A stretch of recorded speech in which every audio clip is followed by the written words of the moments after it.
Dylan, Daily Mail, front page, cynical walkout that betrays our children again. Can you believe it? These teachers. Our children cannot afford another day off school. Not a single day. I absolutely agree. But before we carry on, I'm just getting a phone call. 1 second. Hello. Hiya, King Charles. How you doing? Not bad, not bad. Yep, no problem. So you're getting a crown on your head on Saturday and you want the schools to close on a Monday for all children. Okay. And when is this? Sats week. Yeah, 1 day won't hurt. No problem. See you then.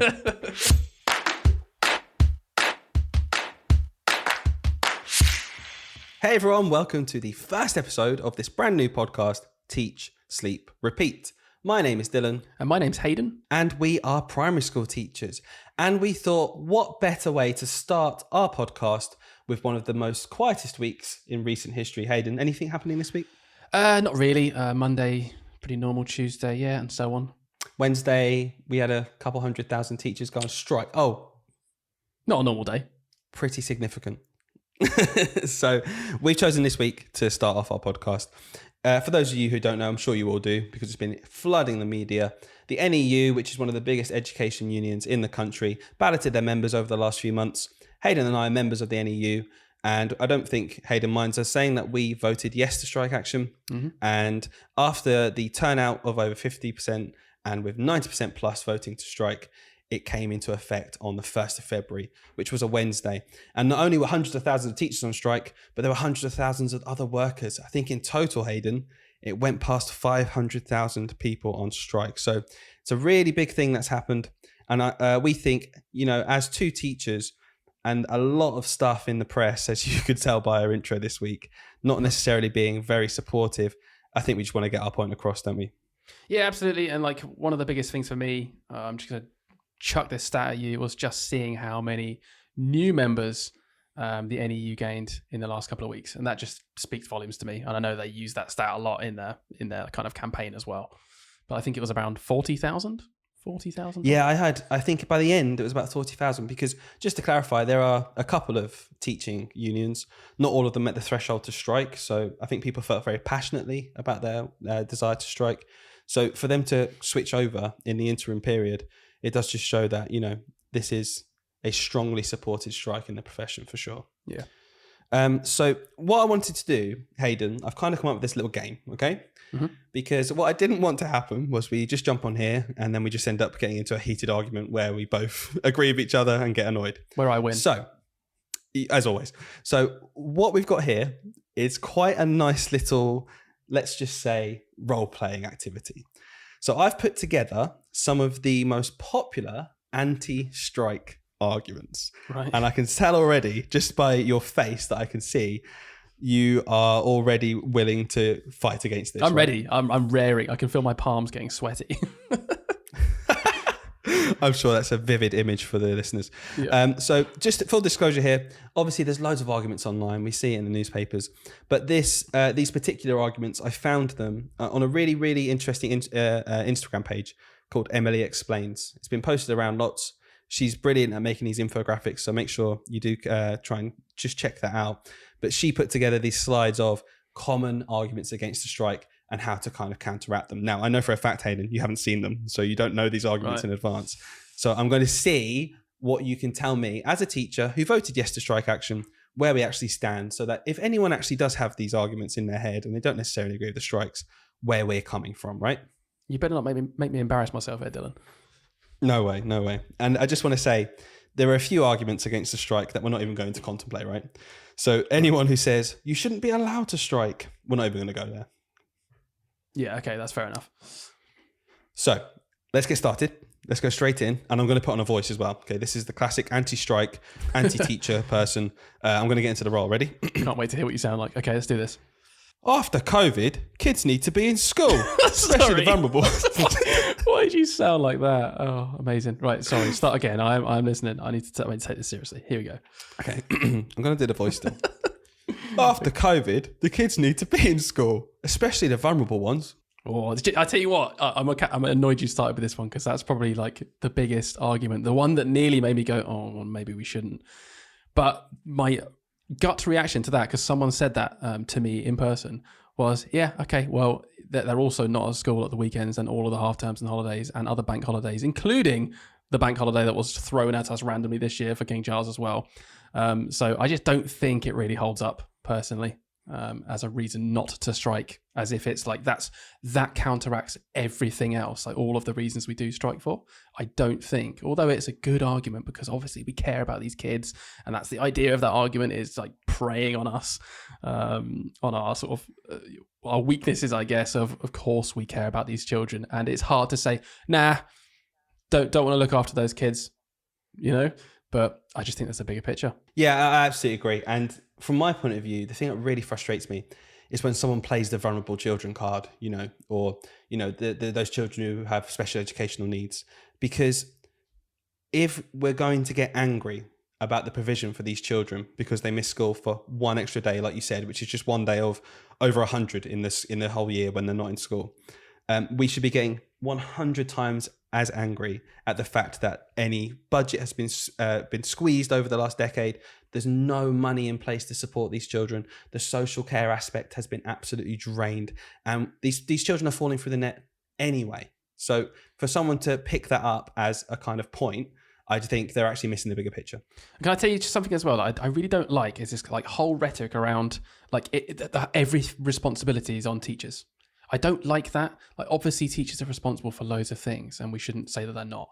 But the whole point of this strike is to say it's the government that are in charge of this. The government can change that. If we have a problem with these vulnerable children not having a place to go for that day, the government can do something about that. That's the point of the strike. At the end of the day, like you're saying, we're not trained social workers.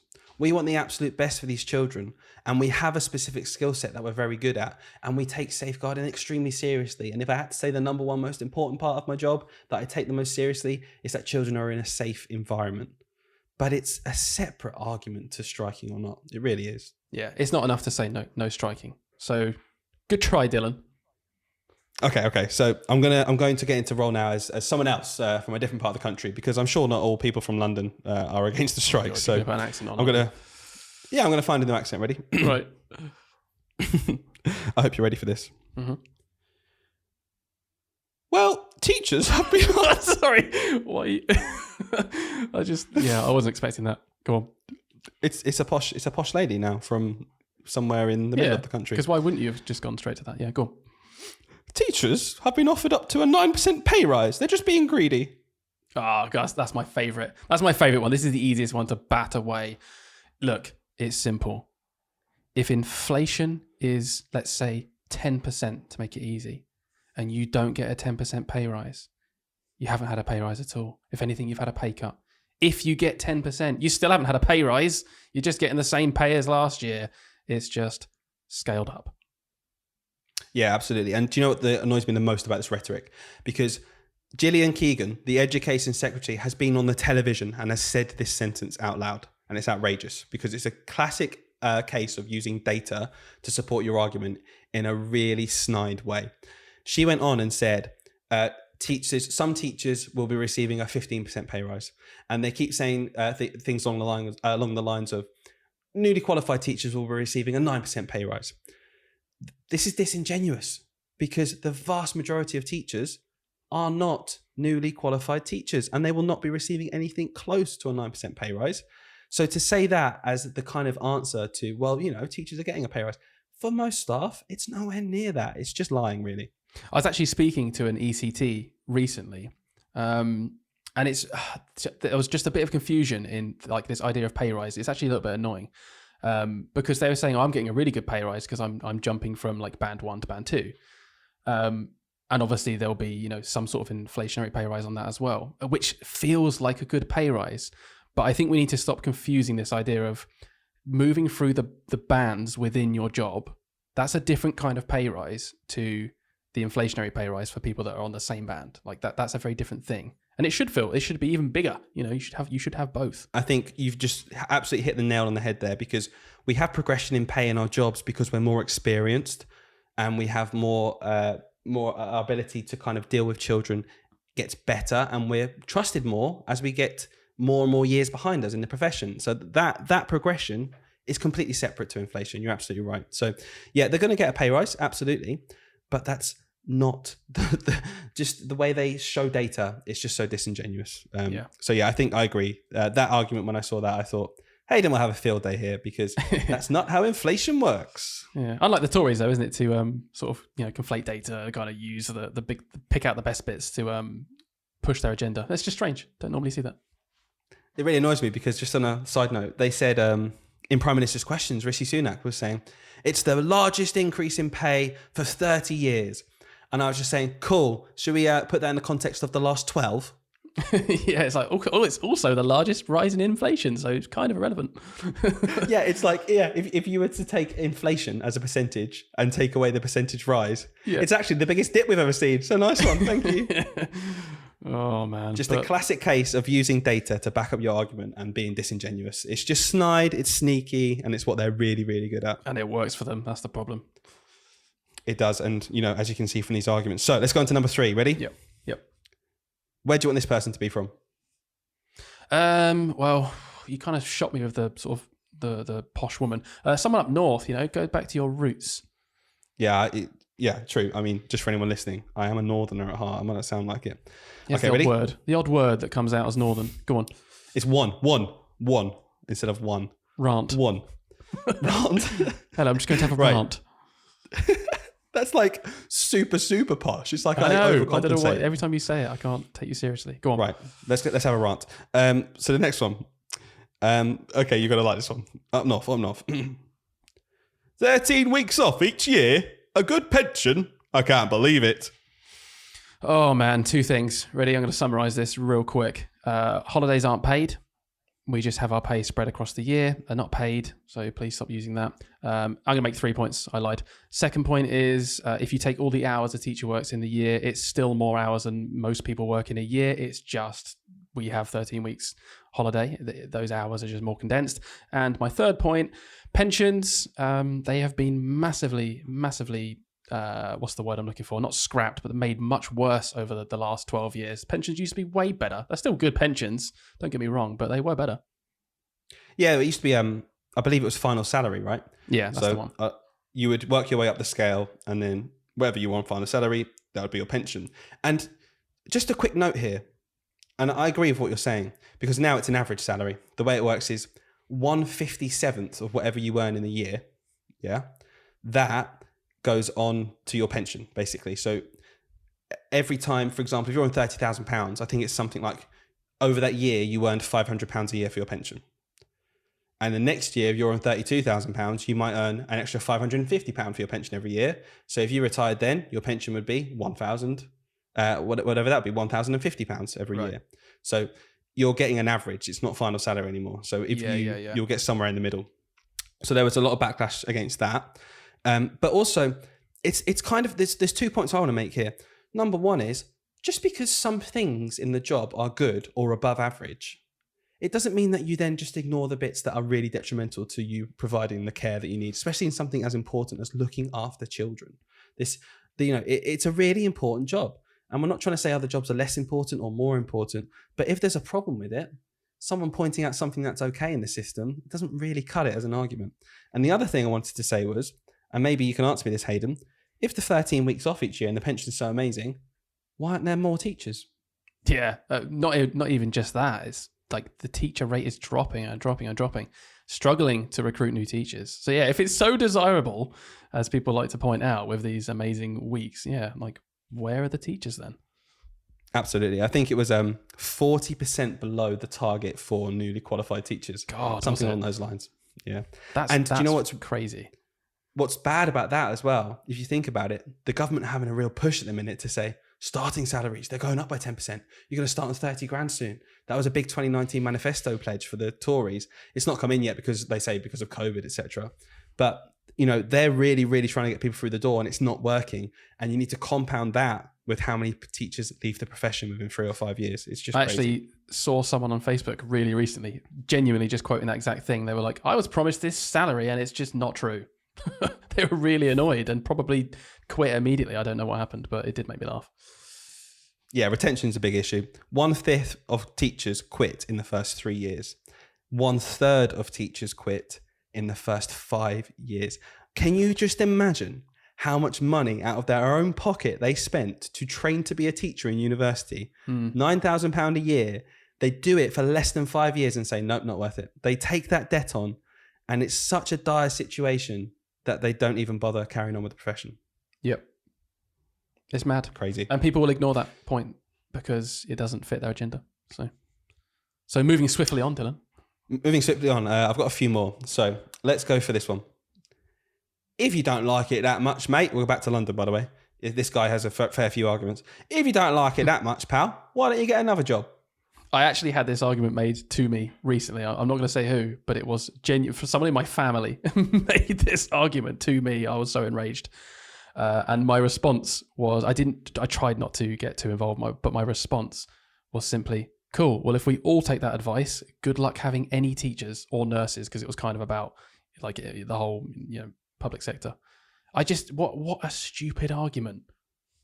Like I respect the idea that someone might want to go and get another job and work up a different ladder and have a different pay opportunities. That's cool with me. Like I love that. But it doesn't work for everyone. You can't say to every single teacher, we'll go get a better job then. Then you'll have no teachers, will you? So that's not the solution to the problem. We need to fix the actual issue with teaching, make it a desirable job. It really reminds me of this this meme that was going around, and it was this conservative guy in America. I can't remember his name, but he was giving a speech, and they were talking about rising sea levels, right? So one of the students said, look, our coastal area, our coastal town, within X amount of years, due to climate change, which the guy was trying to refute basically and say, it's not a problem, we don't have to think about it. Due to climate change, our houses will be underwater within 30 years or something. And the guy just responds saying, yeah, well, if that happens, just sell them. And then the meme was someone coming in saying, to who? They're underwater. Like, it's not an argument that I know makes exactly any what you're sense. talking about. I live on the internet, Dylan. I've seen this meme, and I believe he says, to who? Aquaman? Yeah, that is a classic example of that. Just that backwards thinking. There's not a real solution. It might be on an individual level to like one or two people that manage to do that, but it doesn't work. Yeah. Okay, I've got one more because this was interesting to me because there were a few points I want to make, but I want to see what you say. We're going up to Scotland for this one. Ready? Ooh. They earn more than the average worker. They should be quite content with that. That's really good. I didn't listen to a word you said because I was just listening to your accent. Could you say it again, but with a more thick accent? Right, that's good because you didn't understand it in the first place. So Yeah. But now I'm going to listen to it now. This is just for listeners, ready? They earn more than the average worker. They earn more than me, and I work hard. They should be happy. This is actually a really tough one, and I actually don't get too annoyed at this one because I think it's really easy to just very quickly lose empathy for other people, because actually the reality is a lot of people are in dire conditions in this country and they don't even have unions sometimes to back them up, and they're just stuck. So I kind of understand why these people might get a bit bitter because they see someone in a better position and like fighting for more, and they can't even fight for more, and they're not getting paid as much. Like, I get it. I absolutely agree. And this is why I wanted to bring this one up, because I really, really, really want people to understand that we do have empathy. Yeah, we do understand that. And honestly, what I would say to this is, we just look at what happened this week during the strikes. Look at how many hundreds of thousands of other people from other professions. Look at every other job that have gone on strike lately. And even then, look at the jobs that have even worse conditions and worse pay than teachers have. Now, look, I know we have university degrees. I know we are trained professionals in this job, which is a very specific job, which is highly skilled, tricky, and important.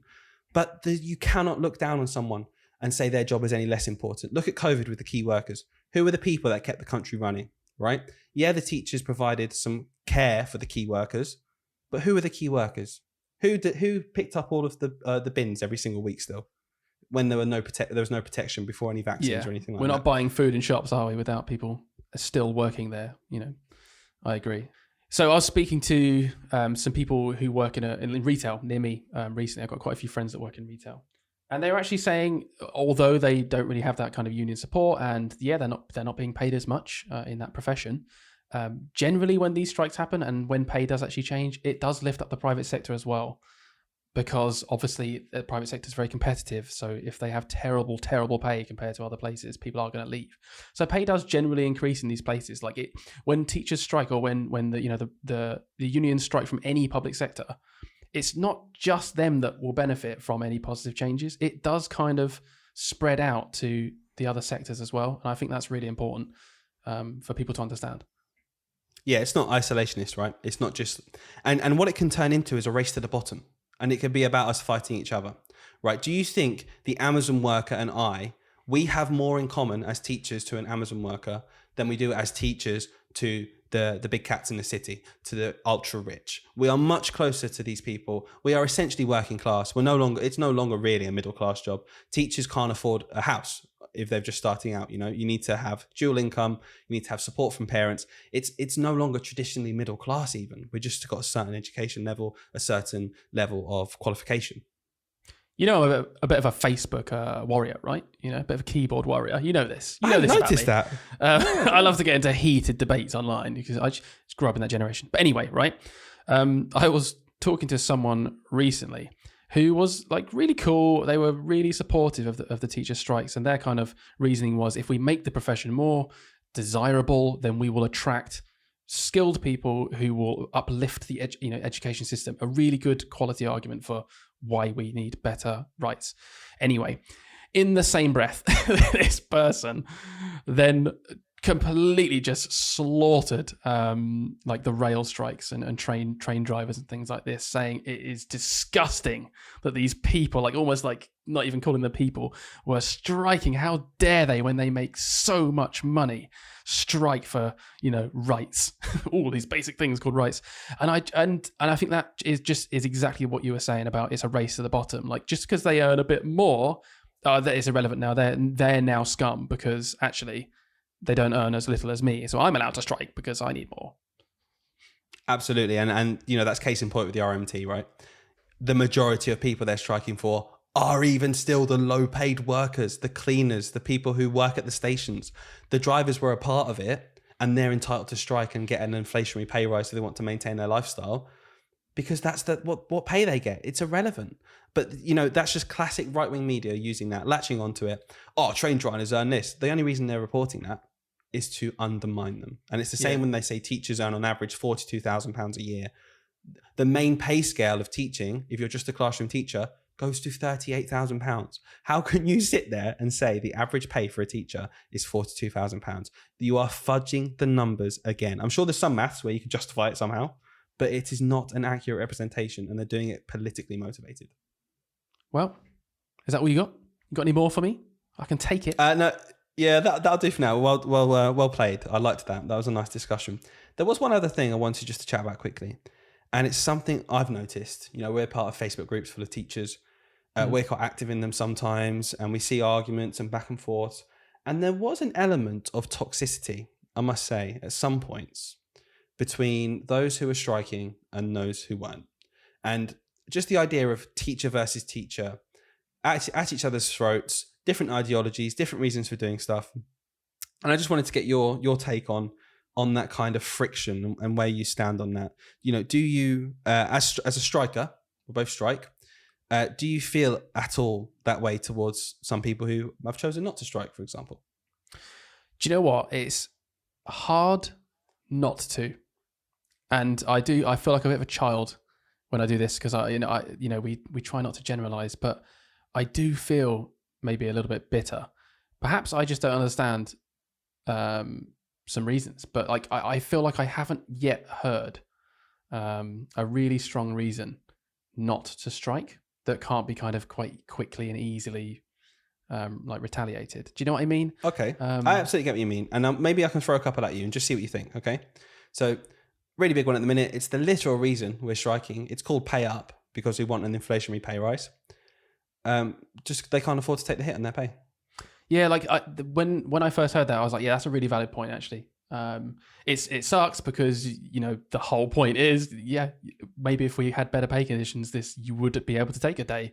So it's kind of ironic, but also the unions are there to support those people. They will support. They've got massive schemes. You can apply for funding for that day if you really need it. Like, you can still support the strikes.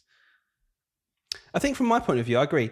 The big thing for me is I absolutely 100% I was always going to strike. I believe it fully. But what I will say is that I do actually completely and utterly respect the individual's choice to strike or not. And at the end of the day, and I'm sure you'll agree deep down, I know we will, it's irrelevant whether we agree with their decision or not. It's irrelevant whether we think their reasons are justified or not. They have the right to not strike, and they don't have to. But there is a line, and I'll explain this line and I'll see if it's any different for you. Someone deciding not to strike, but understands our right equally back. If they don't strike, they go into work, they do their job, and then they go home. They teach their class, they go home, they got paid, we're all back in, we're colleagues, we get on with each other, absolutely no hard feelings. They understand why we did it, we understand that they have the right to do that too, which is absolutely fine. The line for me is if a teacher's chosen not to strike and then maybe is undermining one of their colleagues by going in and covering a class, to me that's a different line. It's an active choice. What do you think? Yeah, like there's two layers to it, isn't there? If you are truly in the position where you could have just not done that, then I don't really like that position. It does make me feel like it is a bit undermining. But I do also understand that, like, you and I are quite bolshy, Dylan. Like, we're quite confident generally when we're in school. Maybe just from years of working in the profession, but a lot of people aren't. I do forget that sometimes. A lot of people, like even people that are doing this strike, it was a huge move for them, and they've probably spent the whole day feeling really nervous about what their colleagues think, what their bosses think, and I reckon some people are probably in that same sort of position that aren't striking, and they just think, I don't really want to do this, but this is my boss telling me to go and cover this class, So I think we just have to kind of understand that side of the coin as well. Yeah, you're right. And it's about maintaining that balance of your relationships at work, right? Because even from the point of view of heads, have been directly instructed by the government to do everything they can to open school for as many children as possible. And that's manifested itself in lots of different ways across the country. Some schools had to close. Some schools managed to find ways to open, even when most of the staff were striking. And as someone who did take part in the strike, I felt that my first reaction was slight annoyance at those schools who had really gone out of their way above and beyond to get as many of the children in the school as possible, simply because it kind of felt like it was undermining the fact that we've taken a pay cut to take strike action. Yeah. And up until recently, covering wasn't even a thing that was accepted when it comes to strikes. That's the idea of a strike. You're withholding your labor, and that disruption is the reason you're striking. So, cover is a massive detriment to the strike action that kind of, in a way, nullifies it in the first place whilst still losing your pay for taking part in strike action. But I just think the more you think about it, I obviously want what's best for the children. I would not be a teacher otherwise. So if you're telling me that children got to go to school, see their friends, be in a safe environment, and especially vulnerable children, I think that's objectively a good thing. And I don't suddenly think that's a bad thing just because I voted to strike.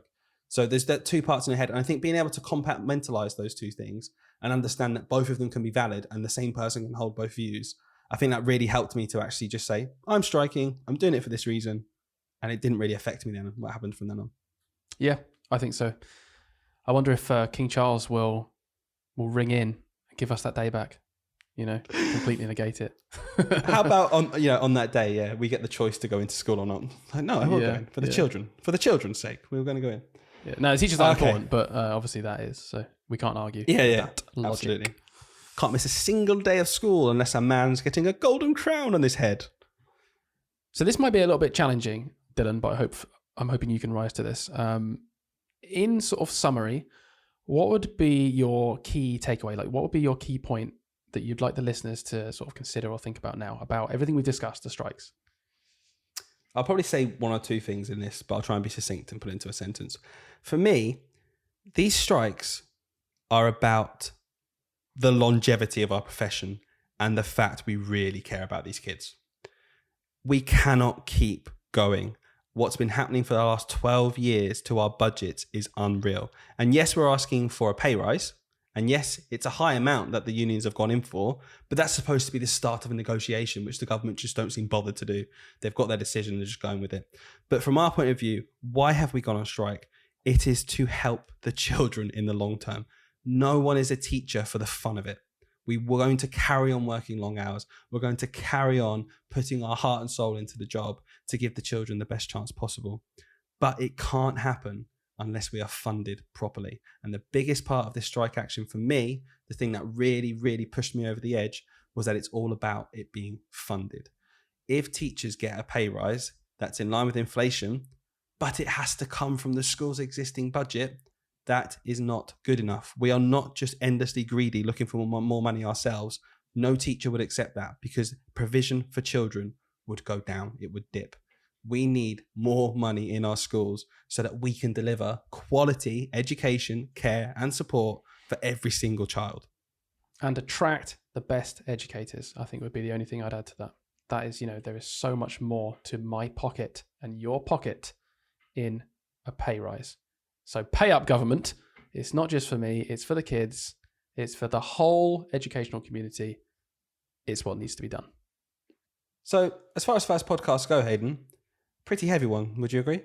Yeah, big time. Considering when we were thinking about doing a podcast, we were like, hey, let's make a really fun, silly educational thing. And we were like, yeah, we'll start with the hardest hitting topic ever. Well, you know why? Because it was in the news and it's what really made us passionate, didn't it? And we actually wanted to get this message out. So this is the start of our podcast. Next week we will be back and it might be a little bit more lighthearted. What do you think we should go for? I don't know. Talk about the lack of Pritt sticks in my cupboard, maybe. Exactly. That's what the people want to hear. No one wants to hear about strikes anymore. Yeah. Let's talk about the fact that we have one Pritt stick per 30 children. Yeah. And we'll blame the government. No. We're not going to go there. We've done it. We've done that justice today. All right. That could be a feature of our podcast, Blame the government. I can think of a little jingle. Blaming the government for another thing. I'm going to make this into a jingle. I'm going to take this audio clip, guys. You will see this again. Thank you for listening. See you next time.